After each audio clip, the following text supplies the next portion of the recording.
Welcome back to teleSUR English. We now go live to the UNs as Mahmoud Abbas, the President of Palestine, takes the floor.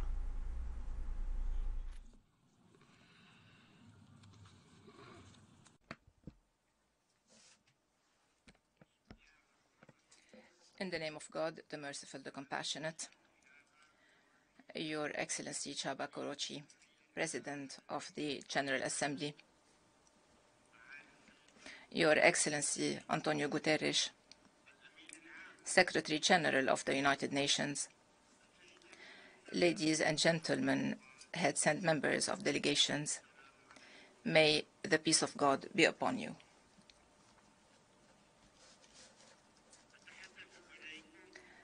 I am addressing you today on behalf of more than 14 million Palestinians whose fathers and ancestors have lived the tragic Nakba 74 years ago, and they are still living the spillovers of this Nakba, which is a humiliation for the whole humanity, and especially for those who have conspired, planned, and executed this heinous crime. More than 5 million Palestinians have been living under the Israeli military occupation for more than 54 years.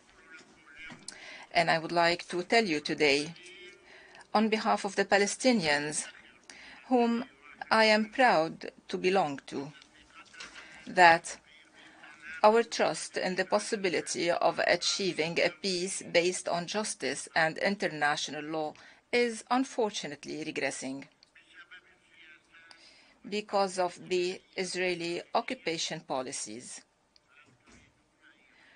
Do you want, ladies and gentlemen, to smother whatever hope we still have?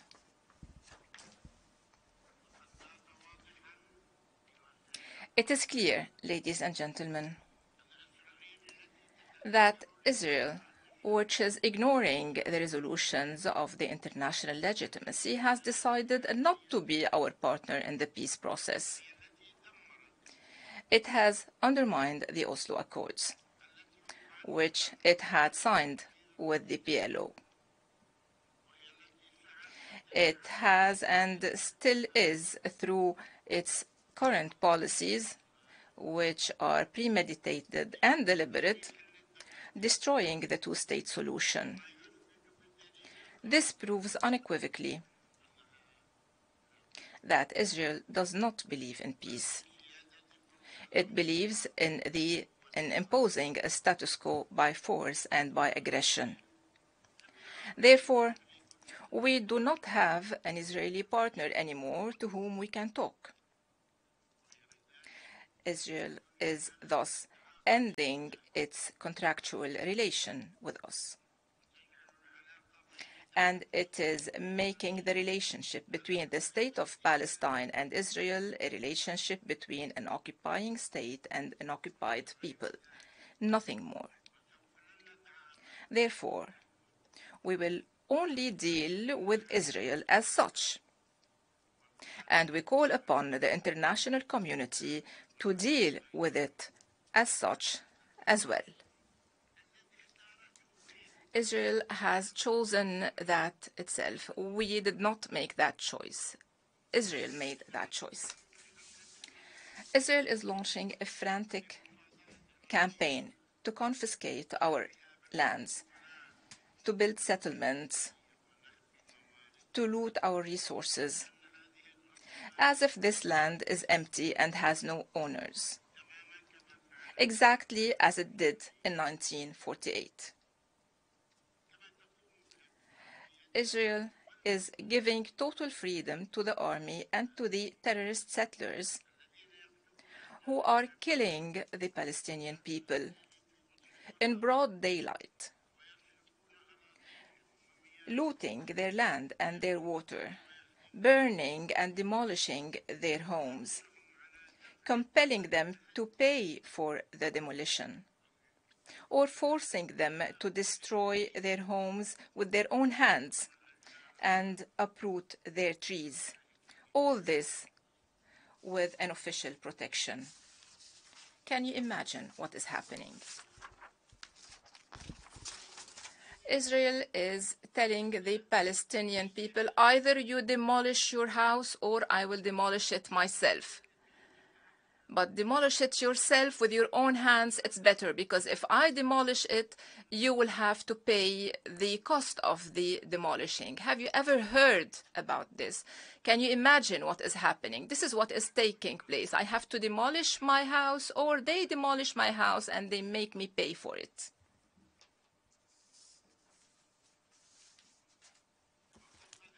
Furthermore, the Israeli government has authorized the establishment of Jewish racist terrorist organizations exercising terrorism against our people. They have provided them with protection while they are aggressing the Palestinians and calling to expel them from their homes. On top of these terrorist organizations, I mention the Hilltop Youth, Price Tag, Lehava, the Temple Guardians, and many others. These terrorist organizations are being led by members of the Israeli Knesset, by members of the Israeli legitimacy.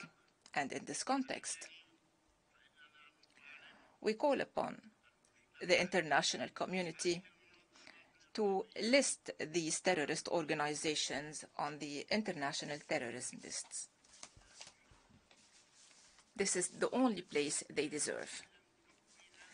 Israel did not leave us any land on which we can establish our independent state in the frame of its frantic settlement expansion. Where will our people live in freedom and dignity? Where can we build our independent state that will live in peace with its neighbors? We want to live in peace with them, with Israel. Where will we establish our independent state to live in peace with them?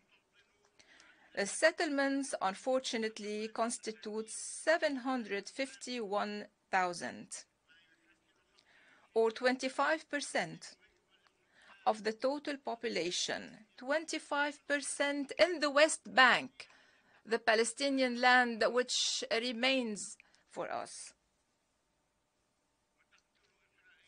Israel is killing our people with impunity, as it did with the Palestinian journalist Shireen Abu Akleh.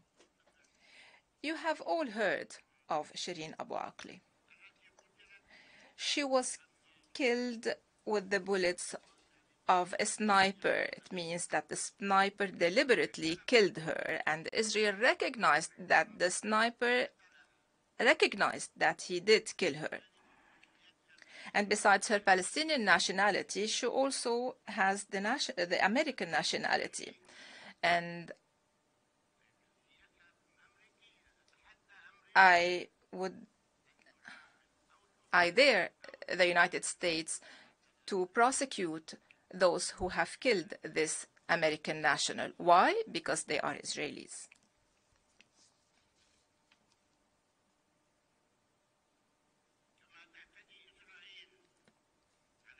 Israel is also targeting our sacred holy sites, Christian and Islamic, especially in Jerusalem, our eternal capital and the crown jewel.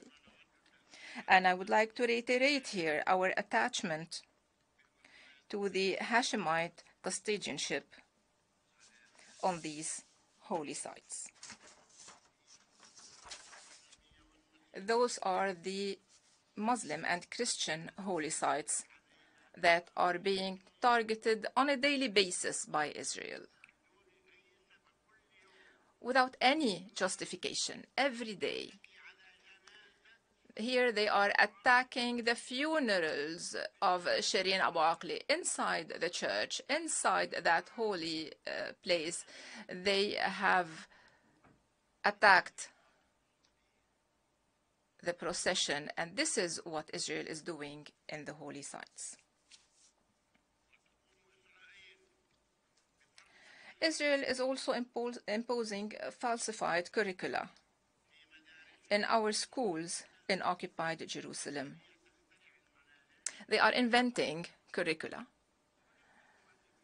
With the same authors, they take the book and they change what is put in that book, and then they impose the curricula on our children to control what they are learning.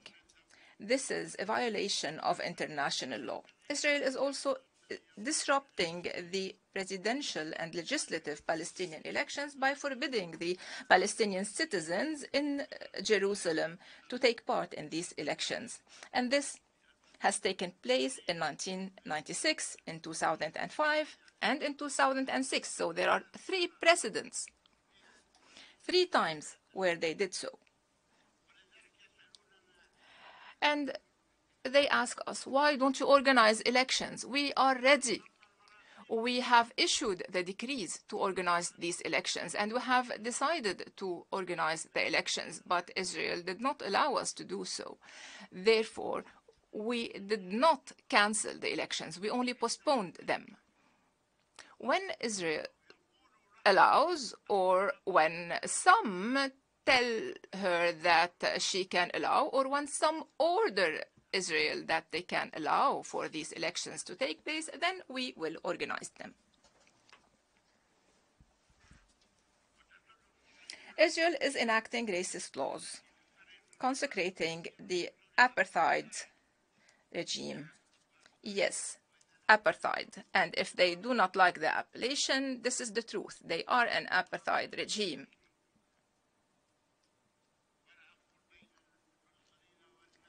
Not only between Palestinians and Jews. They are doing so against our people before the eyes of the international community with total impunity.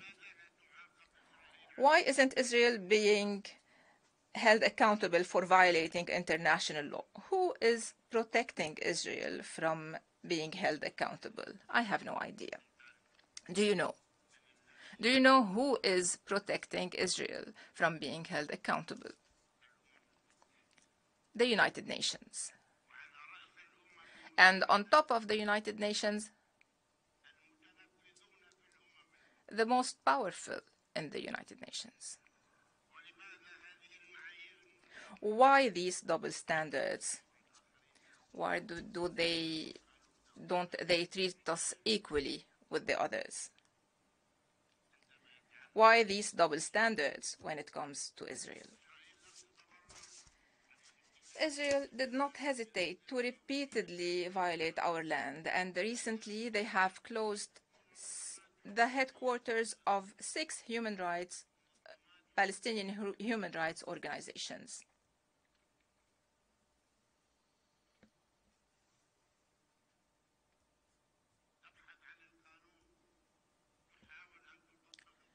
They want the law. They try to implement the law, but if we make a mistake, they hold us accountable and they say, you have made a mistake. Suddenly, Israel considers that these organizations are terrorist organizations, and they raid their headquarters and they loot their assets. They confiscate their documents and burn them. They do whatever they please. And the whole world is saying that this is wrong, except for Israel. It is saying that it is not wrong. This is what Israel has done in the offices of these human rights organizations. What would it have done if they weren't human rights organizations? Ladies and gentlemen,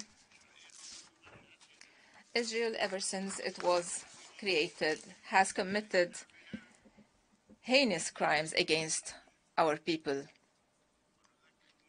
when they destroyed 529 Palestinian villages, expelling their dwellers during and after the war of 1948. They have displaced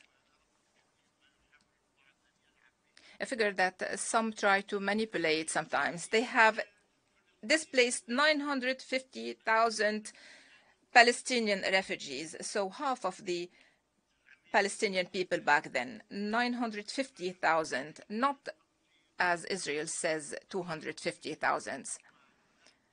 No, 950,000. Those are the UNRWA statistics. So the UN statistics. And of course, now they account for millions.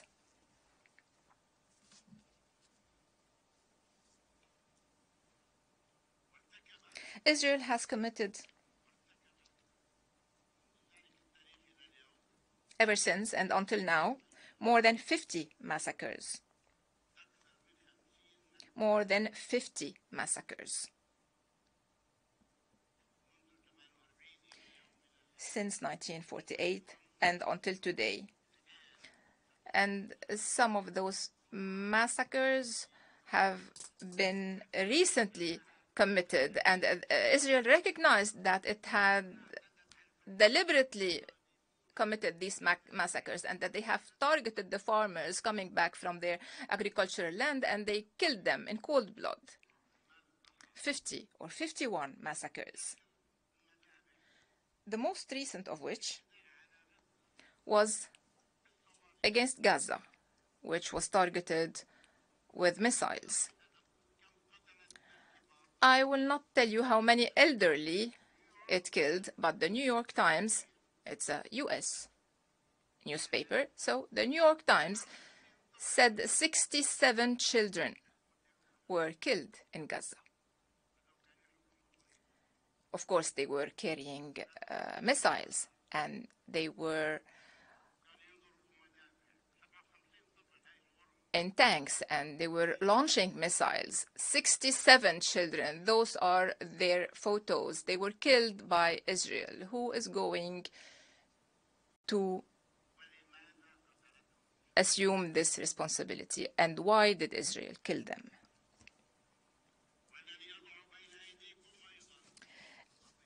And I would like to give you lists of these villages that were destroyed, of these massacres that were perpetrated, and I would like to ask Israel from this rostrum to recognize its responsibility for destroying these villages, committing these massacres, and displacing the Palestinian citizens, and to apologize to the Palestinian people. After all this killing, they have to apologize.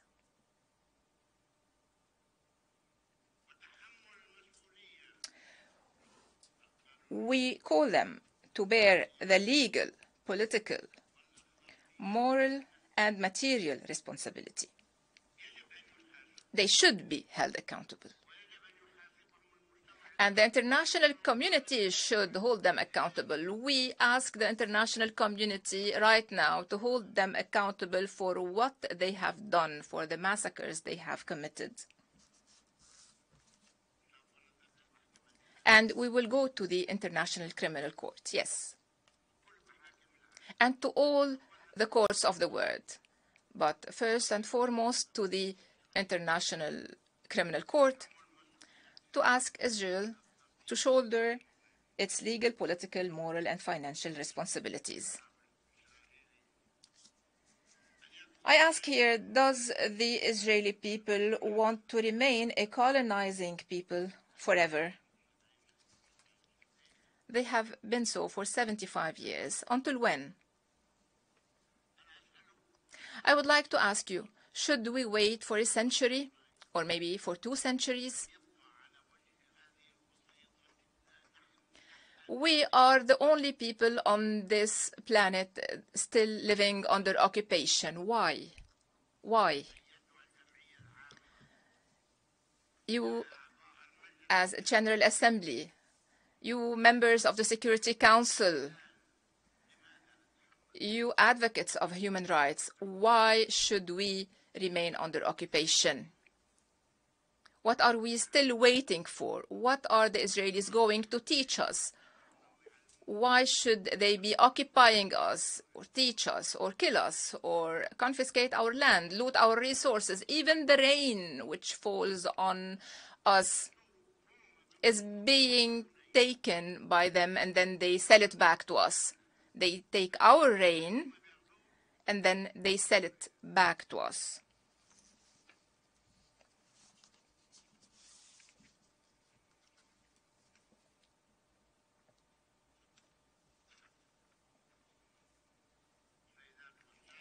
Ladies and gentlemen, we do not accept to remain the only party respecting the agreements we have signed with Israel in 1993. Those agreements are not valid anymore because of the persisting violations of Israel. And although we have asked Israel to end its occupation and its hostile measures and policies and end all the unilateral actions that were stated explicitly in the Oslo Accords, and which President Biden mentioned to me in person. He said that unilateral actions should be ended, and Israel was the first to violate this, and it is taking all unilateral actions while we haven't taken any unilateral action, and we do not want to do that, and we do not want to violate laws. But until when? Until when we will respect and be the only ones respecting these agreements? Therefore, it is our right, rather our obligation, to look for other means to recover our rights and to achieve a peace built on justice, including the implementation of the resolutions that were adopted by our leaderships, especially our parliament. 7 years ago, the parliament adopted decisions, and we used to tell them, wait for a while, maybe things will change, be patient, maybe the US or Israel will change their stance, but no one listened to us. We are making these decisions in order to preserve our national existence on our land and in order to uphold our historical rights in our nation under the umbrella of the PLO, the only legitimate representative of the Palestinian people, which brings together all the people, all the Palestinian people, wherever they are in the world, inside Palestine, in the refugee camps, and in the diaspora.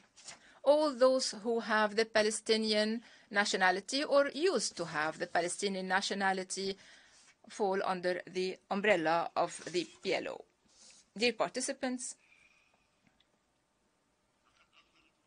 the United Nations,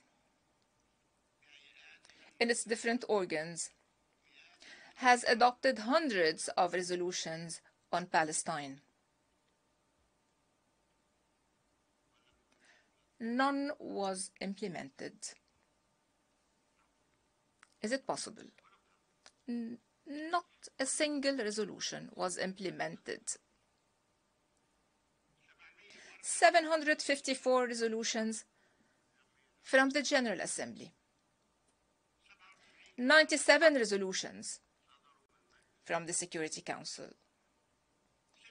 96 resolutions from the Human Rights Council. And not one was implemented. How come? Why? Why, when a resolution is taken here or there, everyone calls for its implementation and calls for implementing the international legitimacy, while all these resolutions were adopted for Palestine and no one cares? Not a single resolution implement one single resolution and tell us we have implemented it.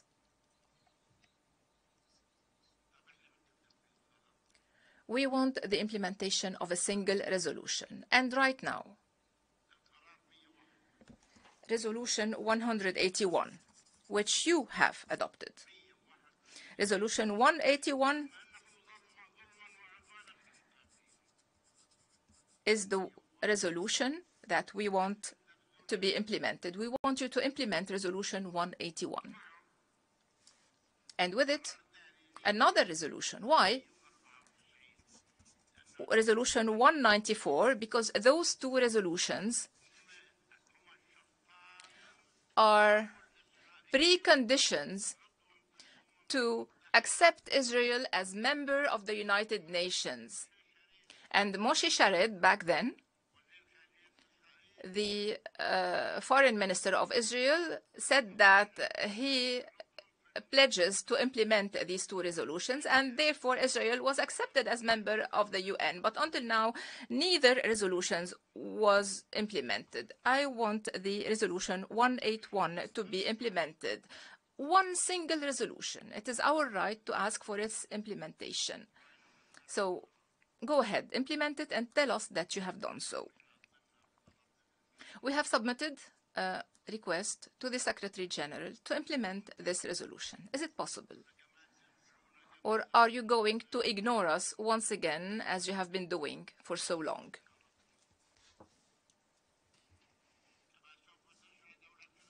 The State of Palestine will also start the accession process to join other international organizations.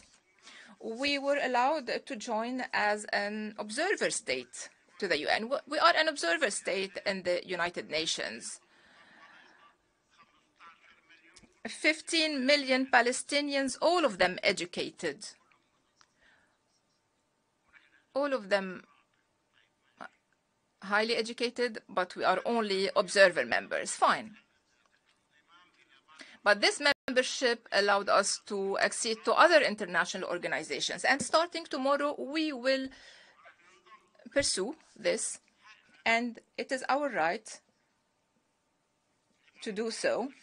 And we will be joining the WHO, the WIPO, and the ICAO. We are going to accede to these organizations, and this is our right, and no one can blame us. The Security Council has adopted clear resolutions, the implementation of which will achieve a just and comprehensive peace, the most recent of which was Resolution 2334. In 2016, the Security Council and the United States itself submitted this resolution. The resolution was adopted, and 2 days later, Mr. Trump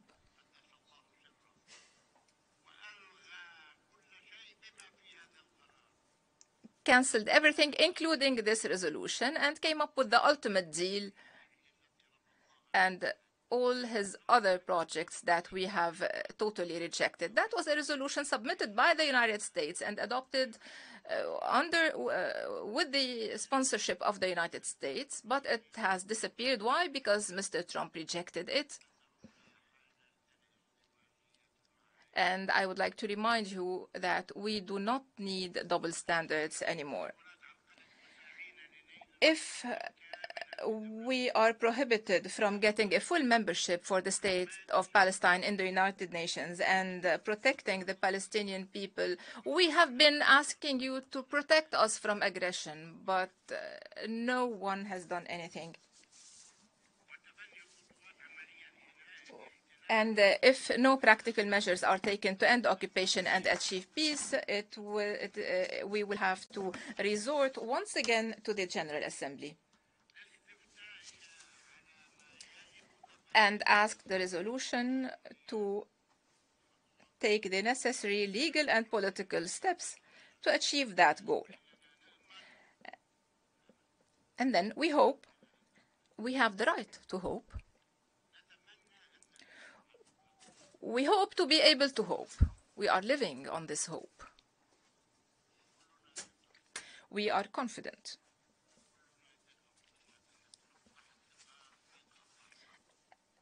We are confident that the General Assembly which will fully shoulder its responsibilities. Ladies and gentlemen, I am confident that you will understand why we are going to take all these measures now. Throughout the past years, we have tried everything in order to convince Israel to go back to the negotiation table, based on the resolutions of the international legitimacy and the signed agreements, but Israel refused and is still refusing to do that. Ladies and gentlemen, with all due respect to what the international community has done or has tried to do, at least, because they haven't done everything. So despite what the international community has done or tried to do in terms of supporting politically and materially our people and our just cause, it was unfortunately unable to end occupation and to end the heinous and continuous Israeli aggression on our people and to protect our people. We want to be protected. Please protect us. Protect us. We will not resort to weapons. We will not resort to violence, I promise you. We will not resort to terrorism. We will fight terrorism with you, hand in hand, but protect us from violence, like you are doing for the other peoples of the world. Today, the occupying state is acting as a state above the law. Why? Do you know why Israel is acting as if it were a state above the law? Why? Can anyone answer me? No one will answer me. Surprisingly, states like the United States pretend to uphold international law and human rights, while at the same time providing, and I will speak frankly here, while at the same time providing unlimited support to Israel, protecting Israel from accountability, and assisting Israel to pursue its hostile policies in contempt to the whole international community. Israel wouldn't have been able to do what it did without the cover or the support of these states. Honestly put, if you don't want to say it, because it is not politically correct, I will say it.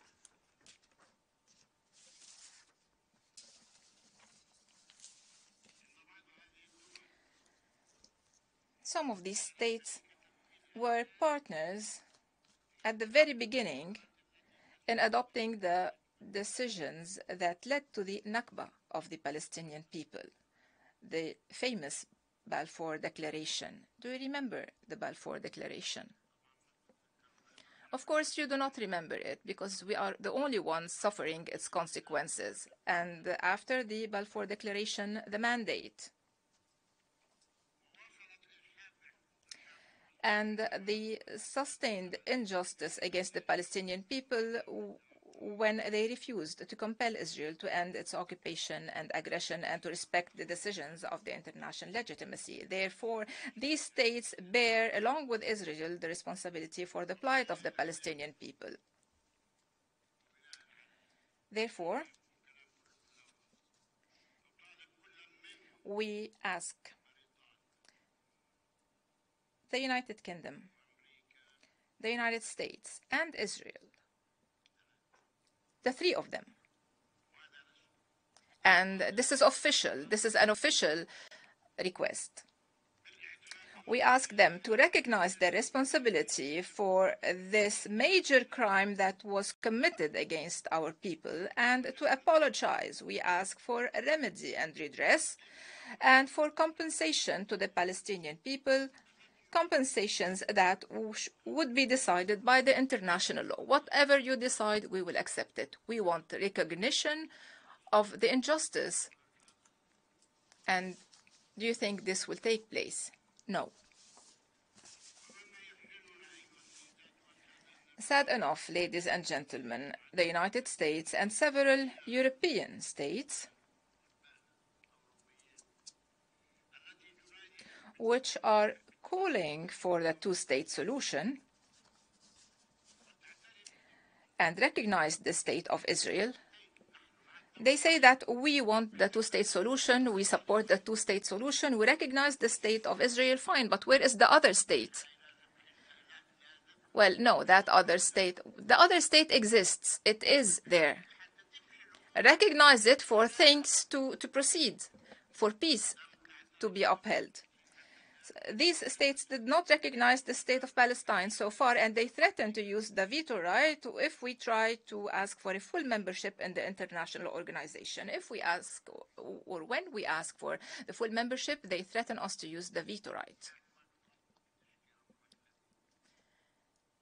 To whom can we complain? To God. Palestine, the observer state in this organization for 10 years now, has proved that it qualifies for full membership. You have all recognized this. Palestine have been working seriously and in full responsibility with the other states of the world in the different committees and specialized organs, and it has chaired successfully the G77 and China. We are an observer state, and despite that, we have chaired the group and we have succeeded in our works. So why aren't we allowed to be full members? What are we lacking? Why can't these states recognize the state of Palestine and accept its full-fledged membership in the United Nations? Therefore, we wish, and therefore we beg, and therefore we plead, and we reiterate our request to get this full membership now. And we ask, why are you implementing double standards against us? We are the exception. We are the only ones in the world on whom double standards are being applied. On the other hand, I would like to call upon the Secretary General of the United Nations to work relentlessly to elaborate an international plan to end the occupation of the land of the State of Palestine, to achieve peace, security and stability in the region, in line with the resolutions of the international legitimacy and in line with the Arab Peace Initiative. The Arab Peace Initiative has been violated by some, but it is there, it exists. The resolution is Resolution 1515, so why don't we implement it? Ladies and gentlemen,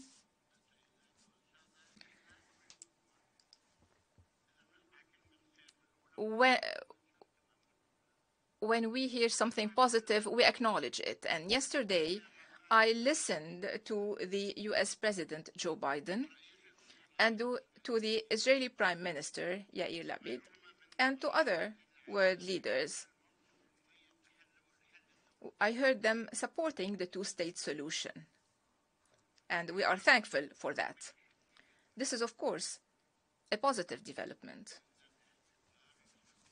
But the real test to the seriousness and credibility of this stance, because we have had enough resolutions and enough words, so the true test to the credibility and seriousness of this stance is for the Israeli government to go back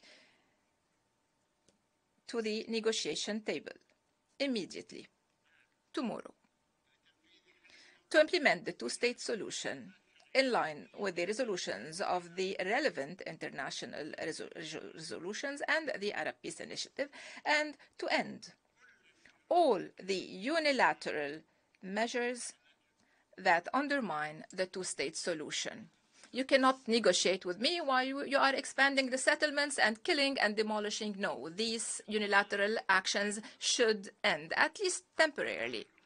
You should end temporarily these acts and let us negotiate. If the negotiations fail, then you can go back to whatever you want to do. But if you want to negotiate, you have to stop these unilateral measures. The state of Palestine is looking forward to peace. Let us make this peace to live in security, stability, and prosperity for the benefit of our generations and all the people of the region. We want peace. We are fighting terrorism wherever it is, and you know perfectly well that between us and 85 states in the world, we have signed agreements to fight terrorism. No one can deny that. What more do you want? We are ready for this initiative. To conclude, I would like to tell my people and the whole world that I am proud to have spent decades of my life struggling with my brethren, the leaders of the Palestinian people. Some have passed and some are still alive, to have fought in order to uphold the rights of our courageous Palestinian people, which has given the best example of sacrifice. And despite all the conspiracies and all the pressure that were placed on us and on our people, we have upheld our independent national decision. No one can interfere in our independent national decision. No one can interfere. The decisions we take are ours, and no one can interfere. We are also attached to our national constants that are well known, and we reiterate our rejection to any orders or directives from whoever. No state can give us any directives or orders, whether big or small. We make our own decisions. I would like to pay tribute to the martyrs of the Palestinian people who have lit the way to freedom and independence with their blood. They will remain symbols to be remembered by the coming Palestinian generations, generation after generation, and we will honor the responsibility they left us. As for our brave prisoners, they are the living conscience of our people. They are sacrificing their freedom for the freedom of their people. I would like to pay tribute to the brave prisoners who are living martyrs. They have taken 4 or 5 life sentences. They are in prisons, but they are heroes and they are our leaders. Their freedom will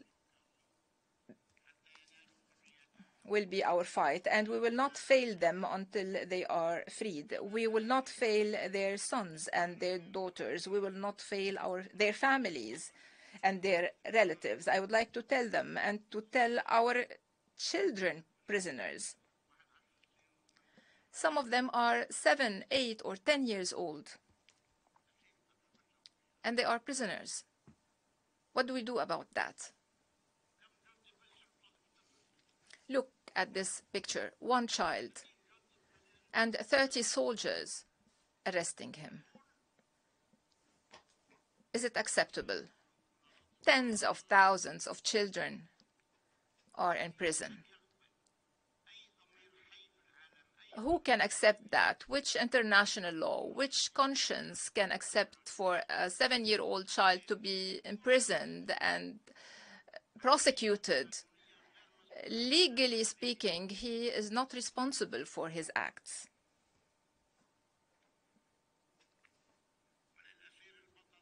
And I would like to tell the hero prisoner Nasser Abu Hamid.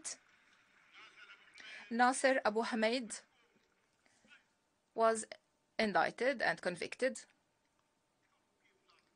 Look at him, how he was and how he is now. He is waiting for his death